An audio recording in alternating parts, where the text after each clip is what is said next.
नमस्कार, मैं हूं निकिता और आप देख रहे हैं सत्य हिंदी। एक नजर डालते हैं अब तक की सुर्खियों पर। ट्रंप का दावा, गिर जाएगी ईरान की सरकार, लेकिन साथ ही किया एक और दावा। अमेरिका के राष्ट्रपति डोनाल्ड ट्रंप ने भरोसा जताया है कि अमेरिकी और इस्राएली सैन्य हमलों के बाद ईरानी लोग अपनी सरकार को बदलने के लिए उठ खड़े होंगे, लेकिन साथ ही उन्होंने यह भी कहा कि ऐसा शायद तुरंत ना हो। ट्रंप ने फॉक्स न्यूज रेडियो से कहा कि मुझे सच में लगता है कि जिन लोगों के पास हथियार नहीं है उनके लिए यह एक बहुत बड़ी बाधा है। मुझे लगता है ऐसा होगा, लेकिन शायद तुरंत ना हो। बंगाल चुनाव से पहले ममता का सियासी दांव, ममता का 5 समुदायों के लिए बोर्ड का ऐलान। पश्चिम बंगाल में 2026 विधानसभा चुनाव से पहले सियासी मुकाबला तेज हो गया है। मुख्यमंत्री ममता बनर्जी ने शुक्रवार को 5 समुदायों मुंडा, कोरा, टोम, कुंभकार और सदगोप के लिए नए सांस्कृतिक और विकास बोर्ड बनाने का ऐलान किया। उन्होंने कहा कि ये बोर्ड इन समुदायों की भाषा, परंपराओं और विकास के लिए काम करेंगे तथा शिक्षा, स्वास्थ्य और रोजगार के अवसर बढ़ाएंगे। ममता की यह घोषणा उस समय आई है जब प्रधानमंत्री मोदी शनिवार को कोलकाता में करीब 18,680 करोड़ रुपए की सड़क, रेलवे और बंदरगाह से जुड़ी विकास परियोजनाओं का उद्घाटन और शिलान्यास करने वाले हैं। बता दें कि राज्य की 294 सीटों पर अप्रैल से मई में चुनाव होने की संभावना है, जिसमें मुख्य मुकाबला बीजेपी और टीएमसी के बीच माना जा रहा है। नेताजी की टोपी पर विवाद, परिवार ने उठाए सवाल। मोदी को दी थी टोपी, पर क्या वो अब गायब? नेताजी सुभाष चंद्र बोस की टोपी को लेकर नया विवाद सामने आया है। नेताजी के परपोते चंद्र कुमार बोस ने आरोप लगाया कि Netaji Subhash Chandra Bose museum red fort में रखी गई उनकी टोपी कुछ समय के लिए गायब हो गई थी और अब जो टोपी दिखाई जा रही है वह असली नहीं लगती। उन्होंने बताया कि यह टोपी उनके परिवार ने 2019 में प्रधानमंत्री नरेंद्र मोदी को सौंपी थी। वहीं आर्कियोलॉजिकल सर्वे ऑफ इंडिया यानी ASI ने सफाई दी कि टोपी गायब नहीं हुई थी, बल्कि जनवरी 2026 में पोर्ट ब्लेयर में आयोजित एक प्रदर्शनी के लिए ले जाई गई थी और बाद में सुरक्षित कस्टडी में रखी गई थी। ASI के अनुसार डिस्प्ले बॉक्स के ताले में खराबी के कारण टोपी कुछ समय के लिए हटाई गई थी और 13 मार्च से फिर प्रदर्शनी में रख दी गई। हालांकि चंद्र कुमार बोस ने टोपी की असली पहचान की जांच और इसकी सुरक्षा को लेकर स्पष्ट जानकारी देने की मांग की है। ईरान युद्ध का असर अब उड़ानों पर। 14 मार्च से इंडिगो के टिकटों पर लगेगा नया फ्यूल चार्ज। इंडिगो 14 मार्च से सभी घरेलू और अंतर्राष्ट्रीय फ्लाइट टिकटों पर फ्यूल चार्ज लगाना शुरू करेगी। कंपनी की पेरेंट कंपनी इंटरग्लोब एविएशन ने कहा कि ईरान युद्ध और मिडिल ईस्ट में बढ़ते भू राजनीतिक तनाव के कारण एविएशन टरबाइन फ्यूल यानी ATF की कीमतों में तेज बढ़ोतरी हुई है, जिससे एयरलाइन की लागत बढ़ गई है। इंटरनेशनल एयर ट्रांसपोर्ट एसोसिएशन के जेट फ्यूल मॉनिटर के अनुसार इस क्षेत्र में ईंधन की कीमतें 85% से ज्यादा बढ़ चुकी हैं। नए नियम के तहत घरेलू और भारतीय उपमहाद्वीप की उड़ानों पर 425 रुपए, मध्य पूर्व पर 900, दक्षिण पूर्व एशिया और चीन पर 1800, अफ्रीका और पश्चिम एशिया पर 1800 तथा यूरोप की उड़ानों पर 2300 रुपए का अतिरिक्त चार्ज लगेगा। 400 से अधिक विमानों वाले पेड़े के साथ इंडिगो ने कहा कि वह तेल की कीमतों पर नजर रखेगी और जरूरत पड़ने पर सरचार्ज में बदलाव भी कर सकती है।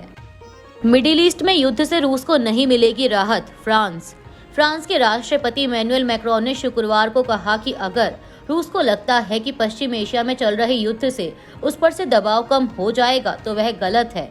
पेरिस में यूक्रेन के राष्ट्रपति व्लादिमीर जेलेंस्की के साथ बैठक के बाद मैक्रोन ने कहा कि रूस पर प्रतिबंध जारी रहने चाहिए। गौरतलब है कि अमेरिका ने मिडिल ईस्ट में बढ़ते तनाव के बीच तेल की कीमतें नियंत्रित करने के लिए रूस को कुछ तेल बेचने की अस्थायी अनुमति दी है, जिसका मैक्रोन ने विरोध किया।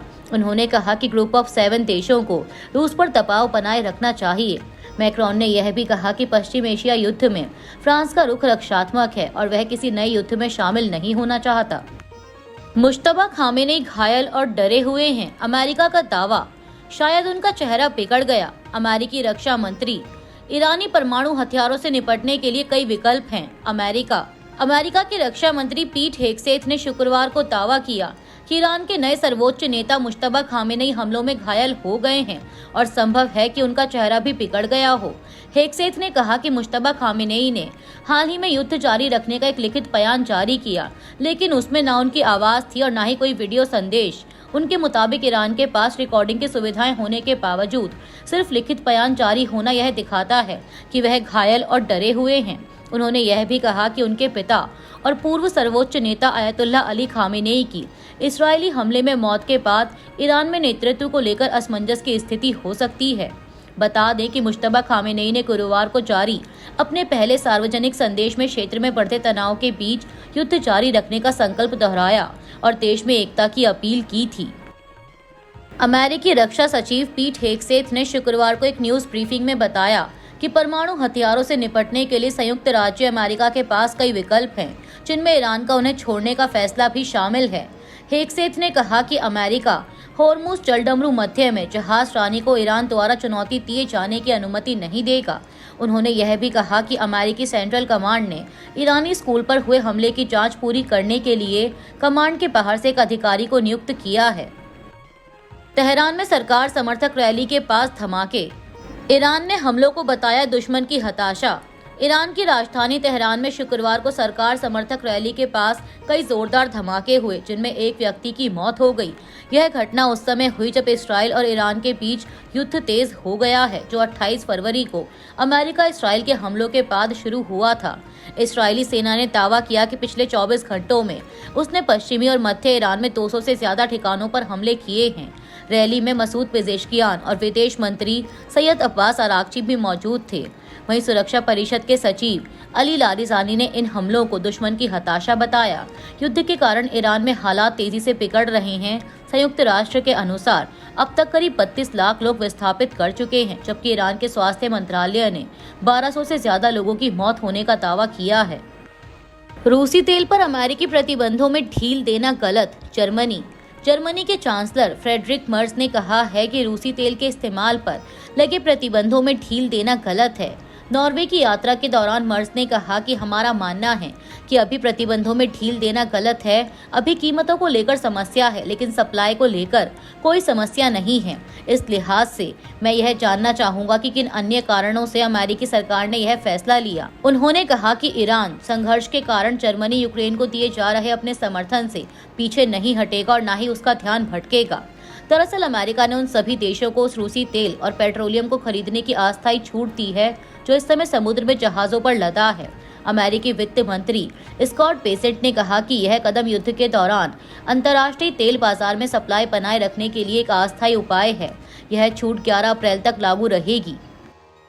ओमान के इंडस्ट्रियल इलाके में ड्रोन हमले में 2 भारतीयों की मौत, रिपोर्ट। पश्चिम एशिया में बढ़ते तनाव के बीच ओमान के अल अवाही इंडस्ट्रियल इलाके में शुक्रवार को हुए ड्रोन हमले में 2 भारतीय नागरिकों की मौत हो गई, जबकि 10 भारतीय घायल हो गए। यह घटना राजधानी से करीब 200 किलोमीटर दूर हुई। अधिकारियों के मुताबिक सभी घायल अब खतरे से बाहर हैं और कुछ को अस्पताल से छुट्टी भी मिल चुकी है। मीडिया रिपोर्ट्स के मुताबिक भारतीय दूतावास स्थानीय अधिकारियों और कंपनी के साथ संपर्क में है और पीड़ितों को हर संभव सहायता दी जा रही है। सरकार बोली देश भर में पेट्रोल डीजल का पर्याप्त स्टॉक, अफवाहों से बचने की अपील की। पश्चिम एशिया में हाल के घटनाक्रमों पर इंटर मिनिस्टीरियल ब्रीफिंग के दौरान पेट्रोलियम और प्राकृतिक गैस मंत्रालय ने कहा है कि सभी पेट्रोल पंपों पर पेट्रोल और डीजल पर्याप्त मात्रा में उपलब्ध हैं। मंत्रालय की संयुक्त सचिव सुजाता शर्मा ने ब्रीफिंग के दौरान तमिलनाडु की घटना का जिक्र किया।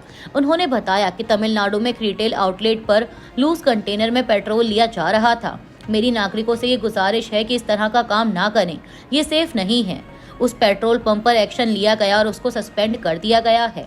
एलपीजी के संबंध में मैं यह कहना चाहूंगी कि यह हमारे लिए चिंता का एक विषय है, खासकर जब हमारा जितना भी तेल आयात हो रहा है उसका एक बड़ा हिस्सा स्ट्रेट ऑफ हॉर्मुज से आता है।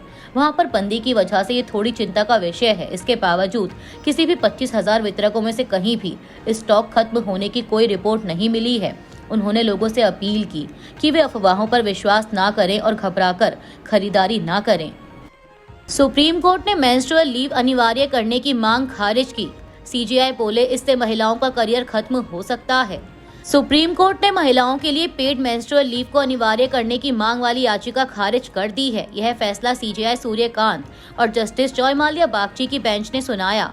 अदालत ने कहा कि अगर हर महीने मासिक धर्म अवकाश को कानून से अनिवार्य कर दिया गया तो निजी क्षेत्र में महिलाओं को नौकरी मिलने में मुश्किल हो सकती है और उनके करियर पर नकारात्मक असर पड़ सकता है।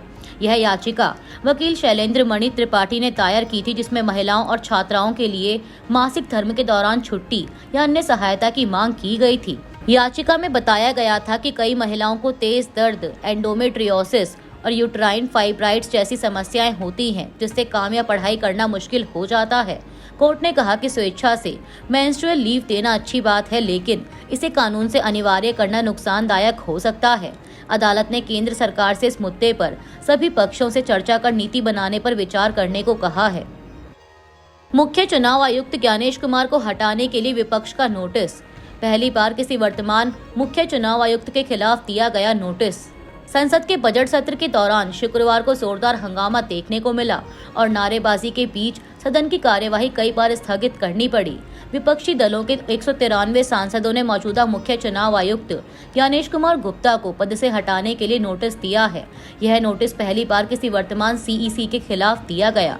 विपक्ष ने उन पर पक्षपातपूर्ण रवैया अपनाने और चुनावी प्रक्रियाओं में गड़बड़ी के आरोप लगाए हैं।